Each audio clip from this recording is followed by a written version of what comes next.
Friends, आज हम बात कर रहे हैं अनिल अंबानी की। साथ में बात करेंगे उनकी कंपनियों की, Reliance communication, Reliance power, Reliance infrastructure, Reliance capital और रिलायंस होम फाइनेंस की। एक समय हिंदुस्तान के बड़े अरबपतियों में शुमार अनिल अंबानी जो लोगों को कर्ज देते थे, अब वो धीरे धीरे अपने कारोबार को समेट रहे, क्योंकि बहुत ज़्यादा वो खुद कर्ज के दलदल में फंस गए। और इस दलदल से बाहर निकलने के लिए उन्होंने फैसला किया है कि अपने कारोबार को कम किया जाए, यानी जो लगातार जो बढ़ रहा है कर्जा, उस कर्ज को कम किया जाए। और उसके लिए ज़रूरी है कि उन सारी कंपनियों को बेच दिया जाए जो उनके लिए एक सफ़ेद हाथी साबित हो रही है और वो ज़्यादा उनको और फंसा रही है। तो ऐसी कंपनियों को अब वो लगातार बेच रहे हैं और उनमें से निकल के अपने आप को हल्का करने की कोशिश करें, ताकि जो कुछ कारोबार बचे उसे शांति से किया जाए। अनिल अंबानी के दो बेटे भी हैं जो भी उनके कारोबार में सहयोग करते हैं।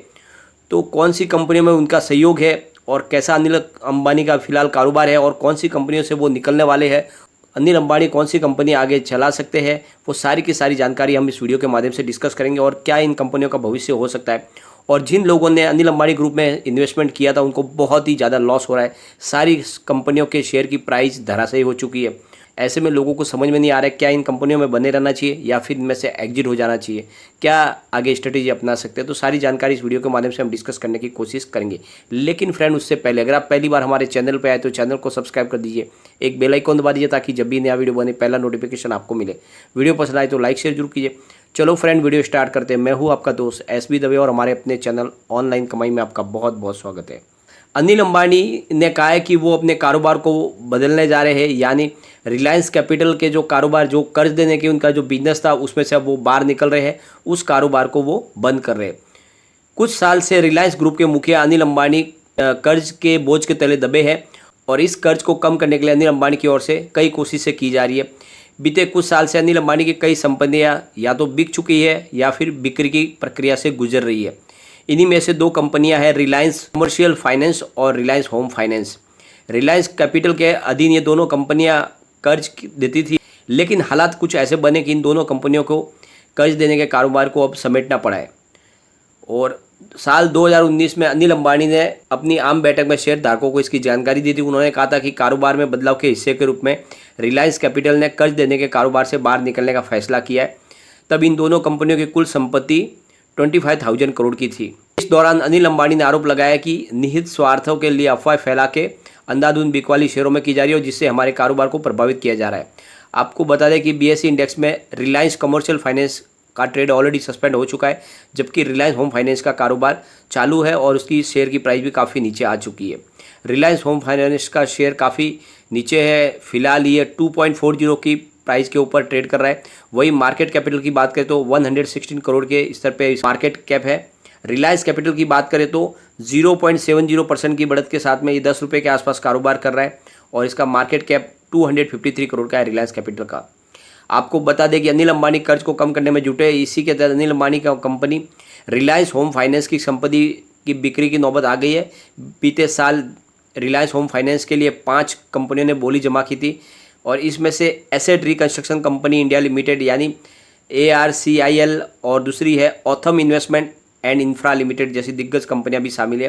हाल ही में रिलायंस ग्रुप की ही एक अन्य कंपनी रिलायंस इंफ्रास्ट्रक्चर ने भी कई संपत्तियों की बिक्री की है। लगातार वो अपने कारोबार को बेच के अपनी इस मुसीबत से बाहर निकलने की कोशिश में लगे हुए, क्योंकि उन्हें जल्द से जल्द इस मुसीबत में से उनको बाहर निकलना। अनिल अंबानी ने सोच लिया कि किसी भी तरह से इस मुसीबत से बाहर निकला जाए, क्योंकि कारोबार को बेचे बगैर दूसरा उनके पास कोई रास्ता नहीं है। और अनिल अंबानी के दो बेटे हैं जिनको उन्होंने रिलायंस इंफ्रास्ट्रक्चर के अंदर डायरेक्टर बनाया हुआ था। फिलहाल रिलायंस इंफ्रास्ट्रक्चर की कई संपत्तियां ऑलरेडी बिक चुकी है। देश के टॉप अरबपतियों में शुमार अनिल अंबानी कर्ज के बोझ के तले फिलहाल दबे हुए।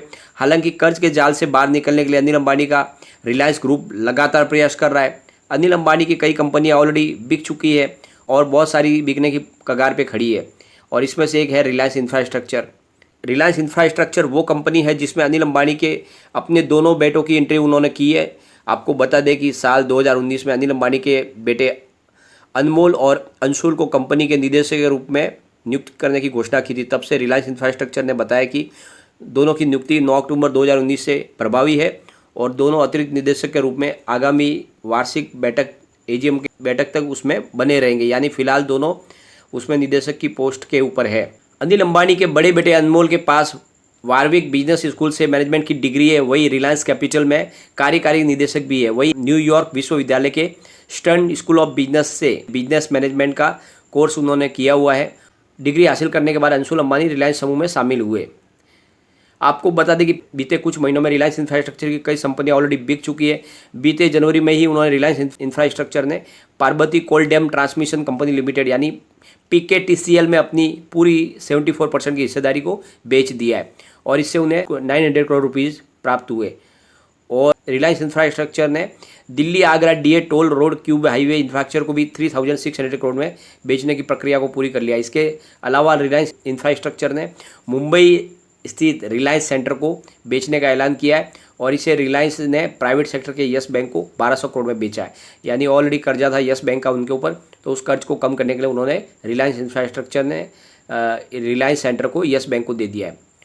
और बॉम्बे स्टॉक एक्सचेंज यानी BSE में रिलायंस इंफ्रास्ट्रक्चर का शेयर की भाव 35 के आसपास है और बीते एक साल में रिलायंस इंफ्रास्ट्रक्चर का शेयर 44 के उच्च स्तर से नीचे गिरा है। वही बात करें कंपनी के मार्केट कैपिटल की तो करीब 1000 करोड़ से कम है और रिलायंस इंफ्रास्ट्रक्चर का मार्केट कैप 921 करोड़ के आसपास है।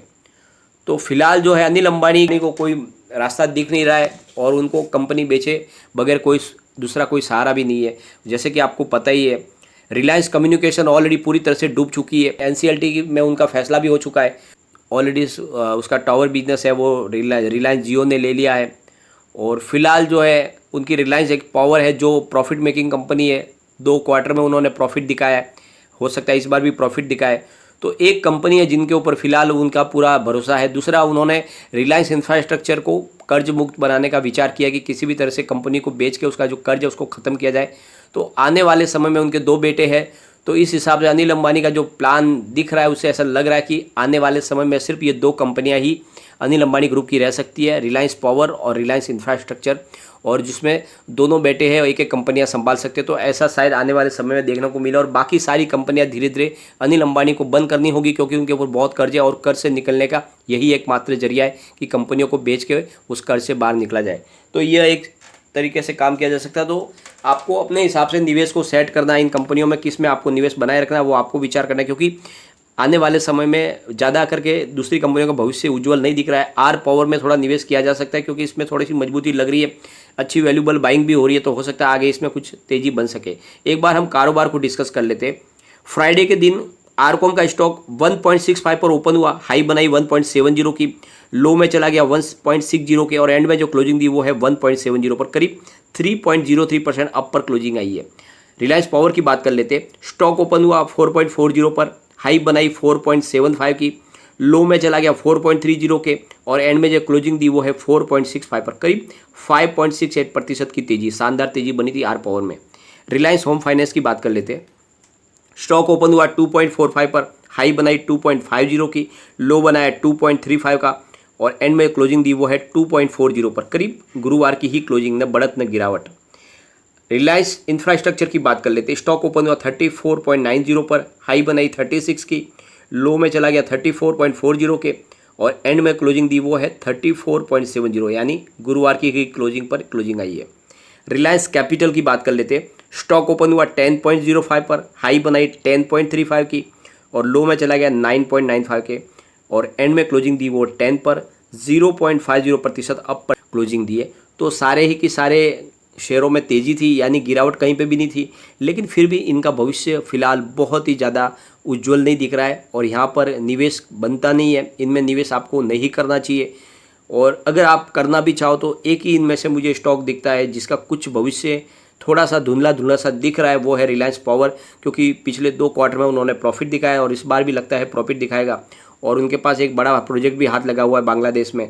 तो इसमें कुछ निवेश में थोड़ी संभावनाएं बन सकती है और इसने पिछले 1-2 महीने में अच्छा खासा रिटर्न भी दिया है, तो संभावनाएं बन रही है। बाकी शेयरों में से तो आपको निकल जाना ही अच्छा है और रिलायंस इंफ्रास्ट्रक्चर में अगर थोड़ी सी संभावनाएं दिख रही है, बाकी रिलायंस कम्युनिकेशन में से और रिलायंस कैपिटल और रिलायंस होम फाइनेंस में आपको रुकने से कोई फ़ायदा नहीं। इन कंपनियों में आगे भविष्य बिल्कुल ही अंधकार में दिख रहा है, तो आप अपने हिसाब से निवेश कर सकते हैं। लेकिन फ्रेंड, कोई भी इन्वेस्टमेंट करने से पहले अपने फाइनेंस एडवाइजर से एक बार एडवाइज ले ले या अपना खुद का रिसर्च करें, क्योंकि मैंने वीडियो आपके एजुकेशनल पर्पज़ के लिए ही बनाया है। वीडियो पसंद आए तो लाइक शेयर जरूर कीजिए और चैनल को सब्सक्राइब कर दीजिए। Thank you friend.